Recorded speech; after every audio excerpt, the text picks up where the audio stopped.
Hello everyone, कसे आहात सगळे. अर्चनास किचनमध्ये तुमच्या सर्वांचे स्वागत आहे. मी आज बनवला आहे उपमा, रव्याचा उपमा. त्यासाठी मी रवा स्वच्छ करून घेतला व कांदा, हिरवी मिरची, कोथिंबीर कट करून घेतले. तसाच खूप सारा असा कढीपत्ताही घेतला.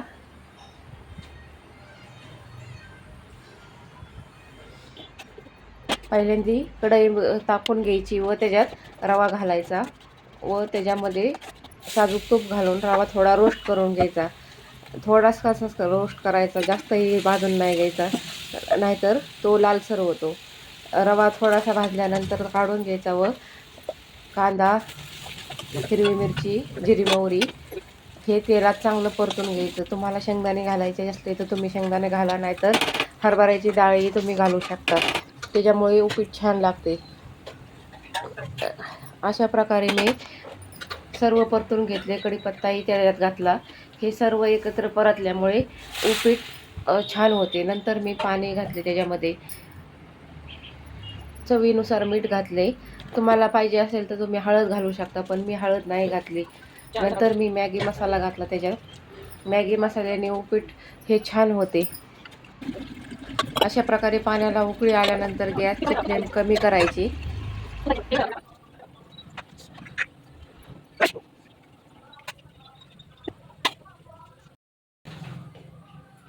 पाण्याला उकळी आल्यानंतर रवा अशा प्रकारे सोडून घ्यायचा त्याच्यात व सारखा हलवीत राहायचा, नाही तर त्याच्या गाठी बनतात नाही हलवल्या तर.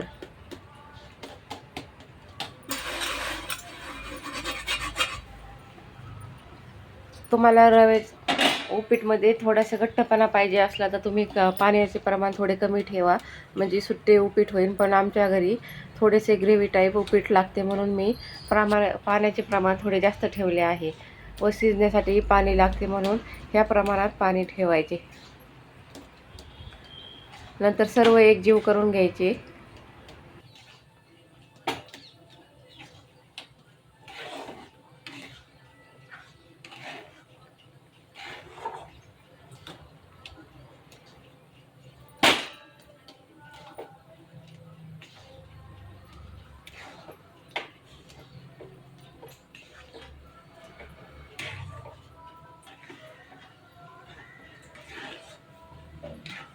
चांगले हलवून घेतल्यानंतर, एकजीव केल्यानंतर त्याच्यावरती 2 मिनिट झाकण ठेवायचे, म्हणजे रवा शिजतो, कच्चा राहत नाही.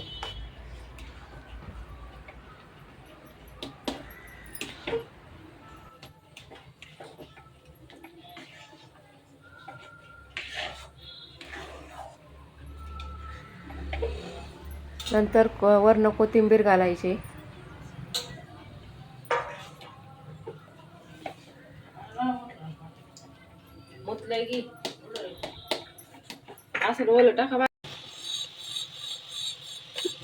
व शिजल्यानंतर वरनं तुपाची धार सोडायची. खूप छानपैकी उपीट लागते. अशा प्रकारे माझे उपीट तयार झाले आहे. कुणी उपमा म्हणतं, कुणी उपीट म्हणतं, पण आम्ही उपमा, उपीट अशी दोन्ही शब्दांनी वापर करतो. अशा प्रकारे एकदम टेस्टी व हेल्दी उपीट तयार झाले आहे.